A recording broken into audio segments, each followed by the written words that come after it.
दोस्तों, आज मैं अपनी लाइफ का सबसे बड़ा इंसिडेंट आपको बताऊंगा।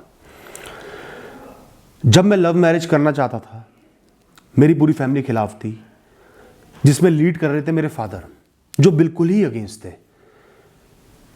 जब ये इन्फॉर्मेशन उन तक पहुंची ना, उन्होंने मुझसे हाथों हाथ रिश्ता तोड़ लिया। पहले तो मुझे बहुत गालियां दी, बहुत सुनाया और मेरे से रिश्ता तोड़ लिया। उन्होंने ये बोल दिया कि इस इंसान से मेरा कोई रिश्ता नहीं है, ये जिससे शादी करेगा उससे भी कोई रिश्ता नहीं है, मैं शादी अटेंड नहीं करूंगा, मैं ये नहीं करूंगा, वो नहीं करूंगा। ये करके उन्होंने रिश्ता बिल्कुल तोड़ लिया, क्योंकि बचपन से ही वो इन चीज़ों के खिलाफ थे। उन्होंने हमें बचपन से ही समझाया था कि लव मैरिज बिल्कुल भी नहीं करनी। अब मैं हूं, मुझे ये पता होना चाहिए कि मैं सही रास्ते पे चल रहा हूं, मैंने किसी का नुकसान नहीं किया, अपनी लाइफ का डिसीजन लिया है, तो मैं उस पर अडिग रहता हूं, मैं डरता नहीं किसी से। तो मैंने भी उनको बहुत ज़्यादा कन्विंस नहीं किया, क्योंकि मुझे पता था कन्विंस करूंगा वो मुझे गालियां देंगे और सुनाएंगे और ब्लैकमेल करेंगे। तो मैंने भी कन्विंस नहीं किया, मैं अपने डिसीजन के साथ अड़ा रहा। अल्टीमेटली हुआ कि हम दोनों का रिश्ता बिल्कुल टूट गया। बाकी घर वालों ने तो जैसे तैसे एक्सेप्ट कर लिया, उनसे मेरा रिश्ता बिल्कुल खत्म हो गया। आंख से आंख देखने तक का भी रिश्ता नहीं रहा। अब जो भी कहो, खून का रिश्ता है, जोर तो मारता ही है, दुख तो बहुत होता ही है। हो सकता है मन में उनको भी दुख हो, मुझे भी बहुत दुख था, लेकिन क्या करते, कुछ कर नहीं सकते थे। हालांकि मैंने ठाना हुआ था मैं हमेशा उनके साथ ही खड़ा रहूंगा, कभी भी लाइफ में उनको जरूरत होगी उनके साथ ही खड़ा मिलूंगा। वो मुझे गाली दे लें, जो मर्जी कर ले, लेकिन मैं उनका साथ हमेशा निभाऊंगा। ये मैंने डिसाइड कर रखा था और मैं अपने डिसीजन पे भी अडिग था। लेकिन तो भी परेशान तो था ही, दुख तो था ही कि उनके बिना सब करना पड़ेगा, जैसे तैसे चलो। अब एक दिन क्या हुआ, ऐसे दिन कट रहे थे, मैं उस समय जॉब करता था, फादर की फैक्ट्री थी, तो सैटरडे का दिन था, मैं घर पे ही था, मेरी वीकेंड पे छुट्टी होती थी दोनों दिन। तो मदर ने मुझे बुलाया, उन्होंने कहा तेरे पापा तेरे को बुला रहे हैं। पापा फैक्ट्री में थे। मुझे घबराहट हो गई, शॉक में आ गया कि क्या हुआ। महीनों से बात तक नहीं हुई थी, इतने रिश्ते खराब हो चुके थे, अचानक उन्होंने मेरे को कैसे बुलाया। मैंने उनसे पूछा कि क्यों बुला रहे हैं, उन्होंने कहा मुझे नहीं पता। अब क्या करता, कोई ऑप्शन तो था नहीं। मैंने कहा जाता ही हूं, अब देखते हैं क्या होता है, क्या बोलते हैं, घर से निकाल देंगे क्या करेंगे, जो भी करेंगे फेस तो करना ही पड़ेगा। तो मैं गाड़ी लेके गया फैक्ट्री में, अंदर घुसा, बिल्कुल शांति थी, कोई भी नहीं था। ऑफिस में गया, फादर बैठे हुए थे, उनका मुंह ना सामने की तरफ होता था, पीछे सीट्स थी और उनकी सीट सामने दीवार की तरफ होती थी। तो मैं आके बैठ गया। पहले तो कुछ सेकंड शांति रही, मैंने कुछ नहीं बोला, उन्होंने कुछ नहीं बोला, फिर वो पीछे मुड़े।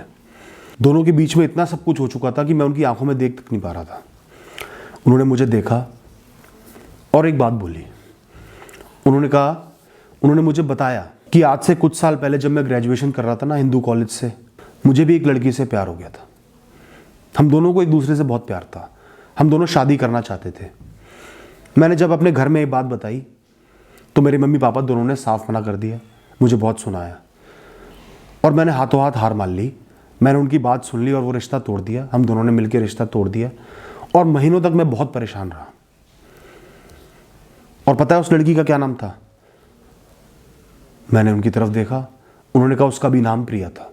फिर वो बोले कि आज इतने सालों बाद किस्मत ने, वक्त ने तुझे उस मोड़ पे लाके खड़ा कर दिया है जिस पे उस समय मैं खड़ा था। और इतना बड़ा कोइंसिडेंस कैसे हो सकता है कि उस लड़की का भी नाम वही है। शायद मैंने उस समय गलत किया, भगवान मुझे सजा दे रहा है या सबक दे रहा है, मैं नहीं जानता, लेकिन मैं इस बात को समझ गया हूं।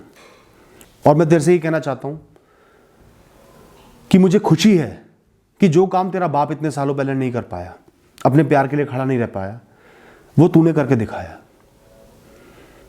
मैं तेरे से नाराज हूं, मुझे बहुत बुरा लग रहा है, मेरे को सोसाइटी से ह्यूमिलिएशन भी फेस करनी पड़ेगी, लेकिन मुझे इस बात की खुशी भी है और तेरे मुंह पे कह रहा हूं कि तू अपने प्यार के लिए खड़ा रहा, वीक नहीं बना। और ये भगवान ने मुझे सबक सिखाया है कि उस लड़की का भी नाम वही है, ताकि मुझे वो इंसिडेंट याद आ जाए। फिर वो थोड़ा सा मुस्कुराए और उन्होंने कहा कि लड़की के पेरेंट्स से मेरी मीटिंग कराओ, हम रिश्ता तय करेंगे, सब चीज़ें फाइनल करेंगे। कुछ सेकंड तो मुझे यकीन ही नहीं हुआ क्या हुआ। इतने सारी चीज़ें मेरे साथ हो रही थी, महीनों से उन्होंने बात नहीं की थी, कोई उम्मीद भी नहीं थी। मैं तो मान के बैठा था कि अब सब खत्म हो गया है। बहुत बड़ा झटका था मेरे लिए। अचानक से उन्होंने बुला के और वो जो उन्होंने बात शेयर करी, मैं शॉक में, सकते में आ गया। कितना बड़ा कोइंसिडेंट भगवान ने किया कि उस लड़की का भी नाम प्रिया था और जिससे मैं प्यार करता था उसका भी नाम प्रिया था। दिल से बहुत खुशी हुई, एक बहुत बड़ा बर्डन दिल के ऊपर से उतर गया। और उसके बाद मैं वहां से चला गया, ज़्यादा कुछ नहीं बोल पाया, खुश होके, ज़्यादा जाहिर भी नहीं की खुशी, शांति से वहां से चला गया। और एक बात और बताऊंगा, वापस लौटते हुए मेरा एक्सीडेंट हो गया।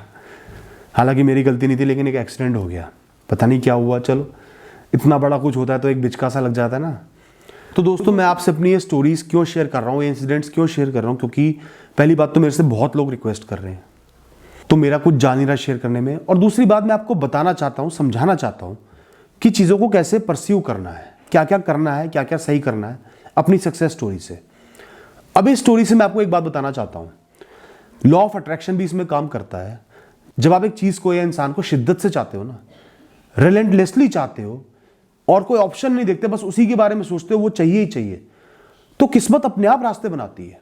कितना बड़ा कोइंसिडेंस हुआ नाम को लेके लड़की के, उसी ने शायद मेरे फादर के दिमाग को बदला, वो पुरानी यादें ताज़ा करी और उनको एहसास दिलाया कि उनका बेटा भी सही है, और वो तैयार हो गए।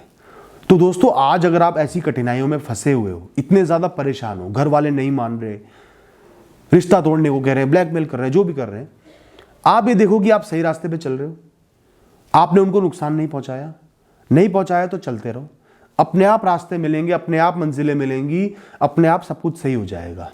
सुसाइड कभी भी मत करना, एफर्ट्स डालो, मेहनत करो, लोहे के बन जाओ, लाइफ अपने आप रास्ते दिखाएगी, सब सही हो जाएगा।